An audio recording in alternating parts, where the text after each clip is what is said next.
在干嘛？给大家介绍一下。我们呢，今天呢，在保卫果实。什么果实呢？我们保护我们这个无花果。这个无花果啊，这个质量挺好。它质量挺好啊，它有一个毛病，什么毛病呢？它鸟也喜欢吃。我这个反正好的，差不多都被鸟吃了。这个鸟比较多啊，这个人呢，不是天天站在这里嘛，我们把它保卫起来。它这个鸟啊，也是这个果子甜呐，它也是喜欢吃。我们现在想了一个办法，把它这个丝网，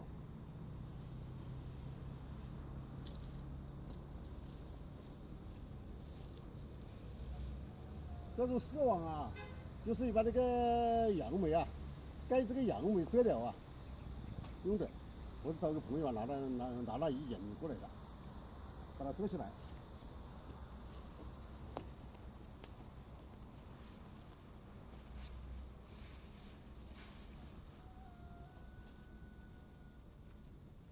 你看，这个无花果啊，这个产量还非常不错。标准的一叶一果。标准的一叶一果，对，一叶一果，这还没有也有个果，基本上是一叶一果，这逐步成熟，这不怕保一下，恐怕这个鸟还要吃得多，那人呢吃的少，因为这个东西好吃嘛，我们必须要把它保卫起来，这样遮起来之后呢，就没有问题了。在遮的同时啊，要注意一点的，要把这个网升起来，要升起来。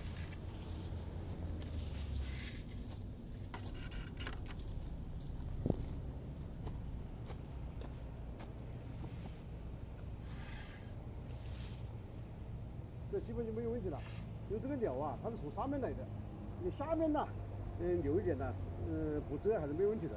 它这个鸟啊，它不会从下面去。下面呢，像这样，留个1米高左右。这个人呢，这容易进出嘛，这挺好的。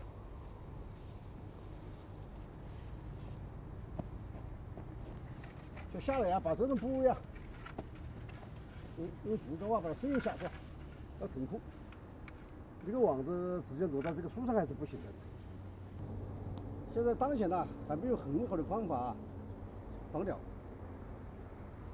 现在是唯一比较好的、比较经济的，就这个方法。好了，就这样了，这基本就完成了啊。好了，我们今天视频就分享到这里，我们感谢大家观看，拜拜。